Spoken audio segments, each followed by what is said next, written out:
SsangYong's much improved Korando is still the only real choice if you're looking for something in the crossover or small SUV class, offering proper diesel towing power and decent off-roading prowess for less than £20,000. This smarter, further revised version looks even better value against now more expensive rivals, costing around 20% less but offering considerably more in terms of capability. Plus, there's still that class-leading limitless 5-year warranty. It all makes this car well worth a look.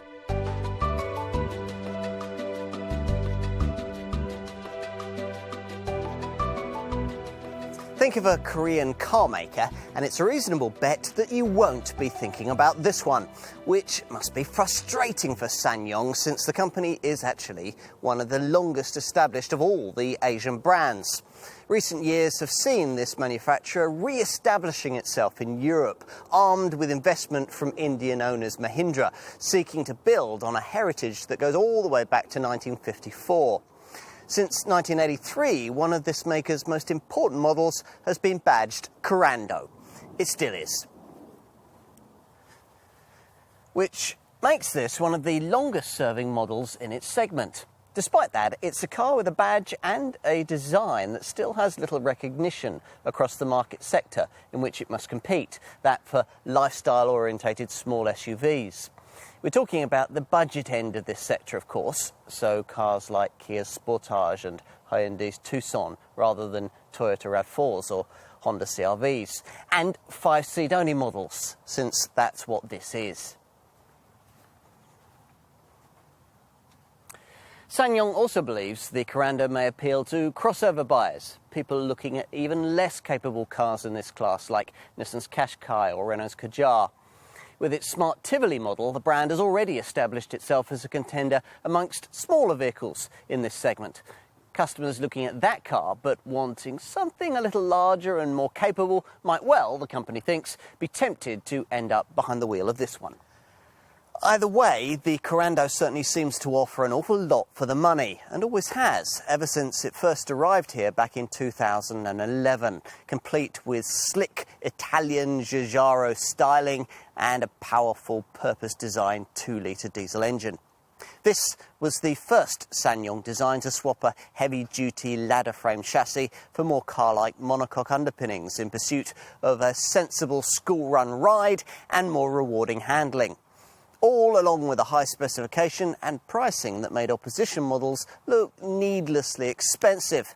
Since then, virtually every key aspect of this model's design has been significantly enhanced. The engine updated to 2.2-litre Euro 6 status for the 2016 model year, and the styling substantially revised in the spring of 2017. The result is the rejuvenated Korando that we're going to look at here.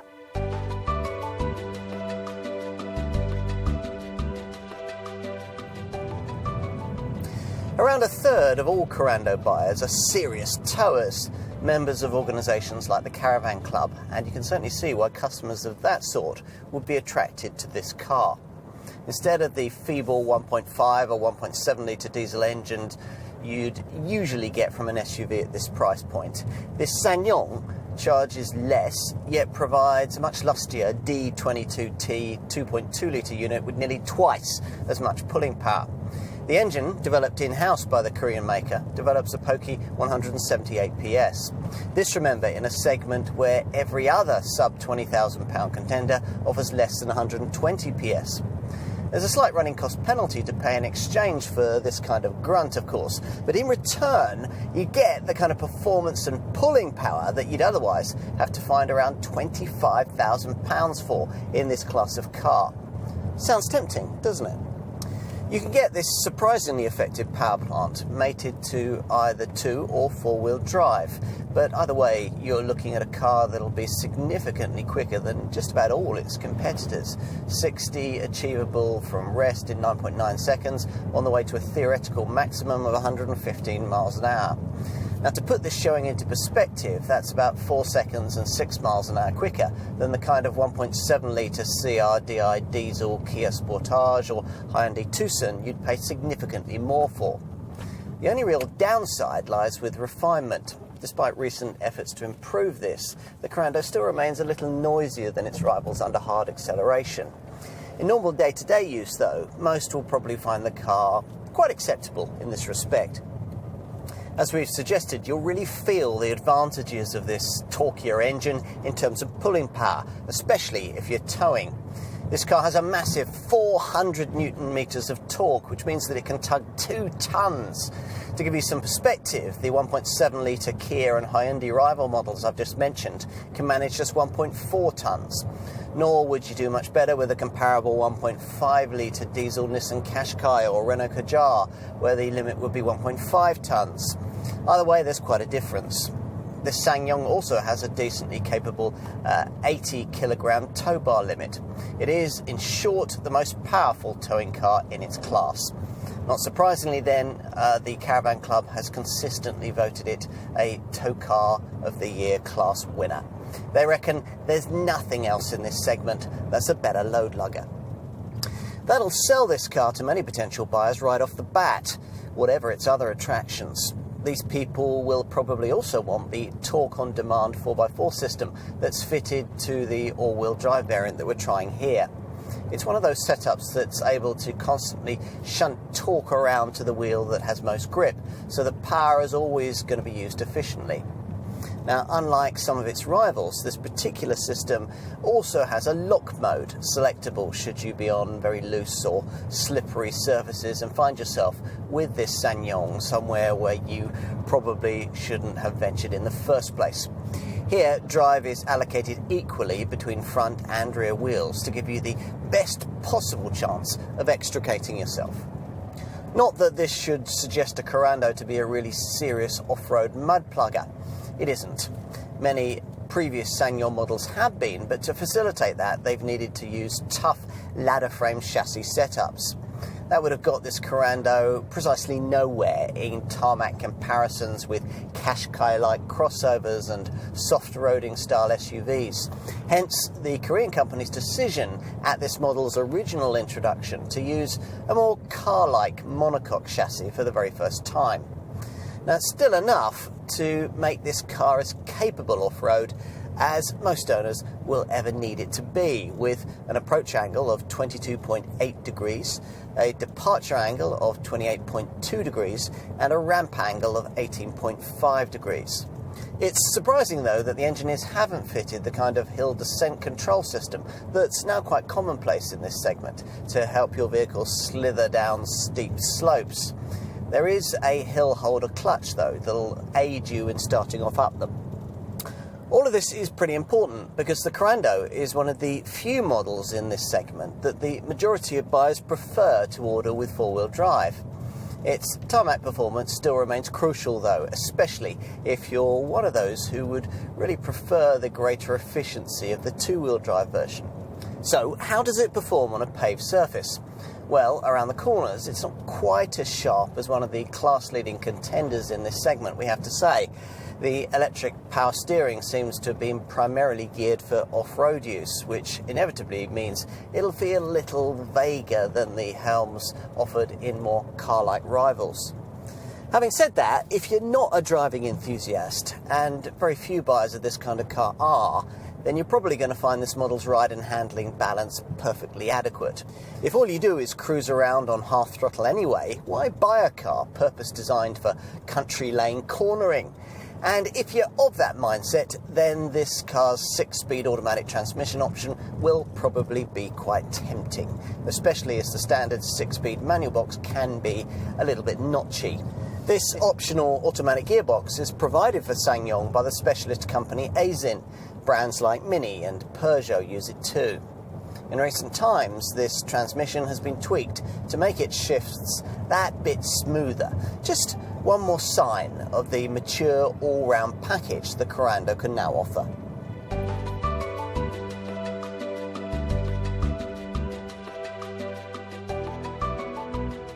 This modern-era Korando wasn't only the first SsangYong to feature more car-like monocoque underpinnings, it was also the first one with styling you'd really be quite pleased to see in your driveway. For this, the South Koreans had El Maestro Giorgetto Giugiaro to thank, a man known as one of the great automotive stylists of his generation and responsible for designs as diverse and enduring as the DeLorean and the Fiat Panda. In the clean, sculpted look this car had in its original form back in 2011, there was certainly evidence of the master's deft touch, and the revised versions that SsangYong brought us in 2014 and 2016 didn't deviate too far from that. The later update we're looking at here goes a little further, the idea being to create a sharper, more contemporary feel. The changes made to this improved model certainly go quite a lot further than is the case with most facelifts.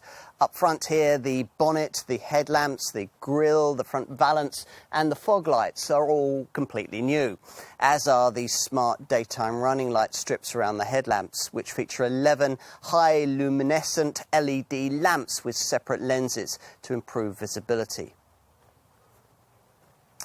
In profile, things are much as before, with roof rails and pronounced wheel arches supplying the necessary SUV cues and a lower styling crease giving the flanks some shape. There are smart 16-inch alloy wheels on mainstream versions and some particularly attractive diamond-cut 18-inch rims on this flagship ELX version. We think the Korando's best angle, though, is at the rear, a slick blend of modern curves and creases set off on this revised model by a restyled lower valance. Most versions get this rear spoiler with its high-mounted LED brake light, and the whole effect is completed lower down by chrome-plated twin exhaust pipes.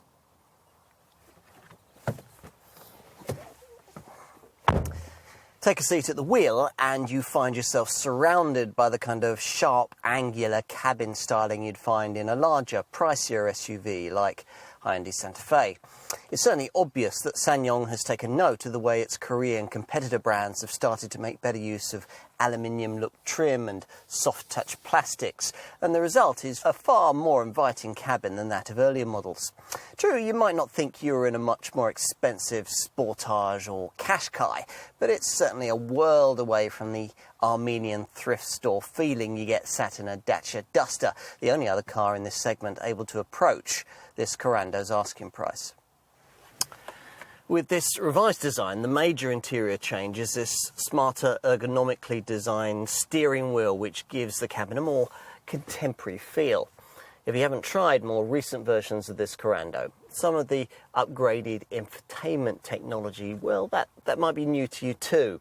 Provided you avoid entry-level trim, that means a centre dash dominated by the SsangYong Entertainment System's informative 7-inch colour touchscreen, via which you can access the usual stereo and phone functions. Now there's a link also on this screen to a rear-view camera, plus you get audio streaming functionality from smart devices, along with a USB memory slot, an aux-in port and an HDMI port. Go for this top ELX version, and a TomTom sat-nav is also built into this setup. Getting comfortable at the wheel isn't a problem thanks to a height adjustable driver's seat and a reach and rake adjustable steering wheel, through which you view two clear, simple instrument dials. Plus, thank goodness, there's a proper conventional handbrake rather than one of those fiddly electric button ones. The fascia's soft-touch plastics are nice to the touch. The silver and shiny black plastic inserts are quite well done, and the switchgear feels solid and well conceived. True, there are lower quality plastics further down if you look for them, but then that's the case in almost any car in this category.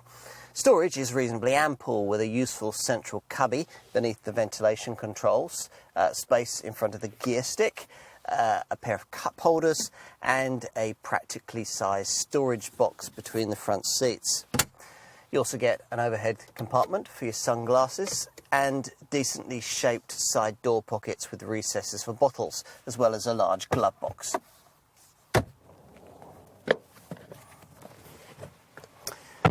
Now, whatever you're feeling on the front seat ambience, you certainly can't argue with the amount of rear seat space on offer. This is the only car in this class, premium brand models included, able to comfortably transport 3 fully sized adults, or a mixture of adults and teenagers, on the back seat for any distance. Long journeys are helped by the fact that the seat backs recline, while the seats themselves are even heated on this top variant. Rear legroom is quite plentiful, aided for the passenger in the middle of the rear seat by the fact that, unlike many of its rivals, this car has no bulky transmission tunnel. Centre armrest incorporates 2 cup holders. It's this rear seat space that could well tempt buyers of SsangYong's smaller Tivoli crossover model into this larger Korando, and the same applies when it comes to luggage room. Raising the tailgate reveals a 486-litre space that's 63 litres bigger than that of the standard Tivoli model. More importantly, perhaps, it's also significantly bigger than the capacity provided by a more comparable rival, like Nissan's Qashqai, though here there's no clever dual-height boot floor to help you make the most of it. This rear parcel shelf is standard across the range, and you can stow it neatly in a usefully spacious underfloor boot compartment when you're not using it. The cargo floor is surrounded by shiny plastic sections that unfortunately mark up quite easily. If you need extra room, then pushing forward the 60/40 split folding rear bench provides it. The rear seats folding into the floor with a satisfying thunk and freeing up a completely flat loading area that's 1,312 litres in size.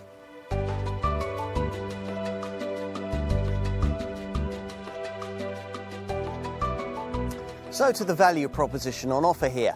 This Korando is offered in one 5-door, 5-seat body shape, and almost all buyers choose a derivative with power coming from a 178 PS version of this Korean brand's own 2.2-litre EXDI 220 diesel engine. As for prices, well, they range up to around £23,500 if you're going for a top-spec automatic version like this one. But the important news is that you can get this SsangYong in base 2-wheel drive form for as little as £17,000. And that's an eye-catching figure if you thought you couldn't afford a car of this kind. There are 2 trim levels on offer. In base SE spec, your Korando can be either front or 4-wheel driven. There's a £1,500 premium necessary to get 4x4 traction. SsangYong sells more 4-wheel drive models as a percentage of its total sales than any other brand in this segment, so it's no surprise to find that both versions of this plusher ELX variant feature all-wheel traction as standard. Choose between a manual ELX model priced at £22,000 or this automatic variant costing £1,500 more. As for the value proposition that pricing creates, well, if rightly you see this Korando as a proper, fully-fledged, purpose-built compact SUV rather than some kind of hatchback with lifestyle-orientated off-roading looks, this Korean contender will seem very affordable indeed. This is, after all, an age where a £25,000 budget is needed for the average diesel-powered Honda CR-V or Toyota RAV4. SsangYong's primary target with this car, though, is to aim at the mid-sized Qashqai class end of the growing crossover market, a segment much more focused on 2-wheel drive derivatives. The brand reckons it can undercut almost everything else with comparable power in this particular sector. Indeed, it can do that and throw in 4-wheel drive if you want it, while still charging you less than you'd pay for a more feebly powered, less well-equipped 2-wheel drive rival. Now that's quite a claim, but it stacks up when you drill down into the detail. There are 4 really typical alternatives to a Korando in that Qashqai class segment of the market we just mentioned. First up is the design branded as either a Kia Sportage or a Hyundai Tucson, and sold at this price point with a 1.7-litre diesel engine. The other popular option is a design marketed as either a Nissan Qashqai or a Renault Kadjar, and primarily sold in this segment with a 1.5-litre diesel. Choose any of these alternatives over a comparable 2-wheel drive Korando diesel and you'll be paying an average price premium of around 23% more, which in list price terms will probably equate to around £3,500. All to get yourself a car equipped with a smaller, far less capable engine. Look at this Korean model in that light and its appeal becomes very obvious.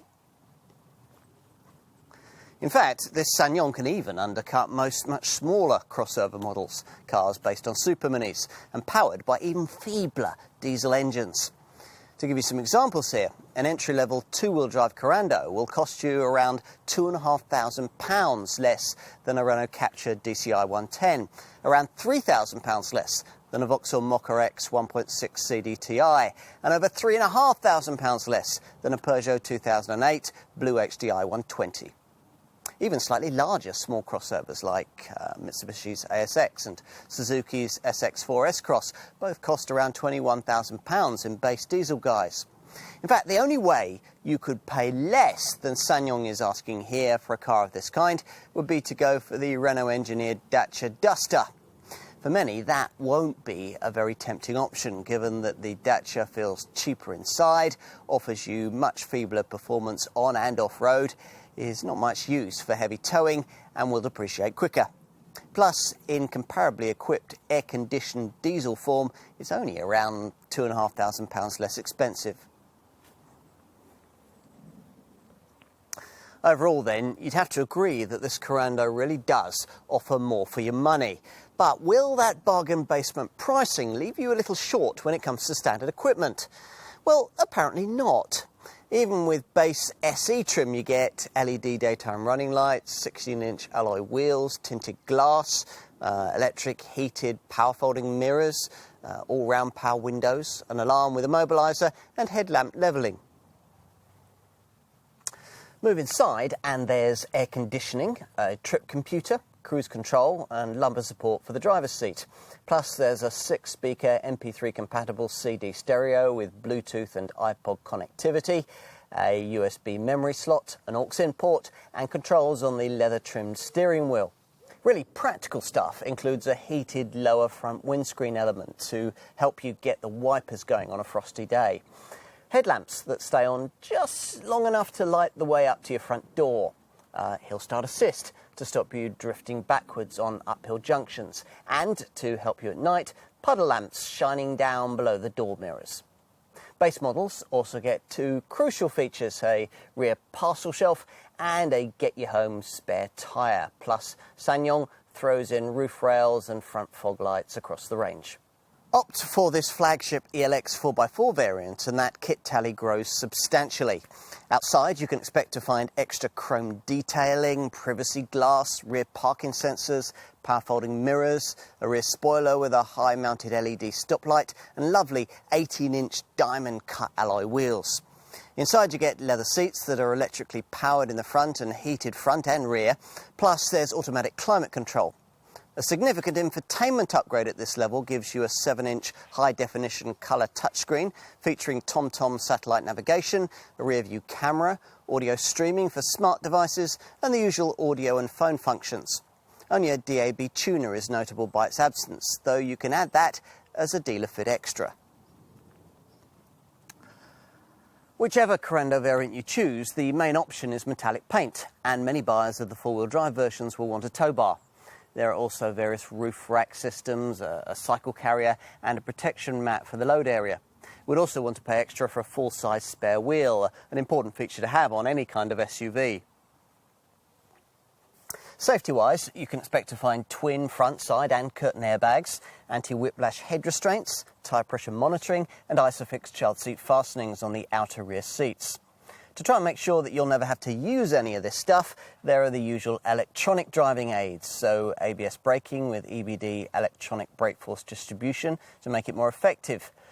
Panic stops will be advertised to following motorists via an emergency stop signal that flashes the rear lights when you slam on the anchors. Plus there's an ESP stability control system with ARP active rollover protection.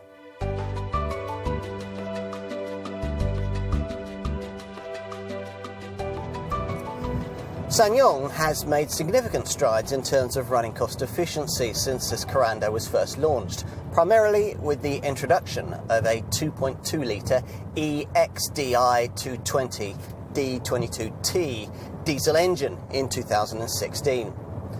Though this unit is much more powerful than its 2-litre predecessor, it's significantly more economic. Expect the two-wheel drive model to deliver 53.3 miles to the gallon on the combined cycle and 139 grams per kilometre of CO2.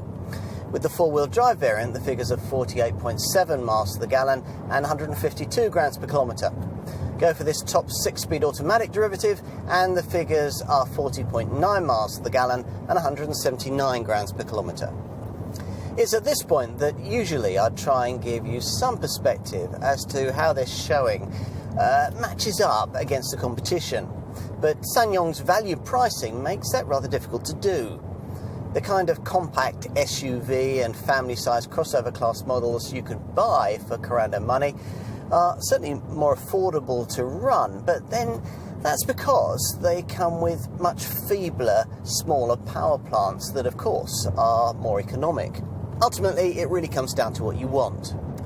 What else? Well, service intervals are every year or 12,500 miles. Insurance is rated at Group 24D for the entry-level SE two-wheel drive version and Group 26D for this top ELX 4x4 variant. On all other models, you'll be looking at a Group 25D rating. Residual values are far more impressive than you might expect them to be. After the usual 3-year, 30,000 mile ownership period, this car should hang on to between 41 and 43% of its original value, depending on the variant you choose. Perhaps the best bit, though, is the peace of mind that comes as standard with this car, thanks to this Korean brand's impressively complete, class-leading 5-year limitless mileage warranty. Limitless means a lack of the kind of irritating maximum mileage condition that many other brands impose in their small print. As you'd expect, the SsangYong cover deals with all the major mechanical components, including wheel bearings, suspension joints and bushes, steering joints, shock absorbers, and even the audio system. Wearable components such as clutch discs and brake friction materials that could have their life reduced by poor driving are covered for 1 year or 12,000 miles, while the battery and the paintwork are covered for 3 years.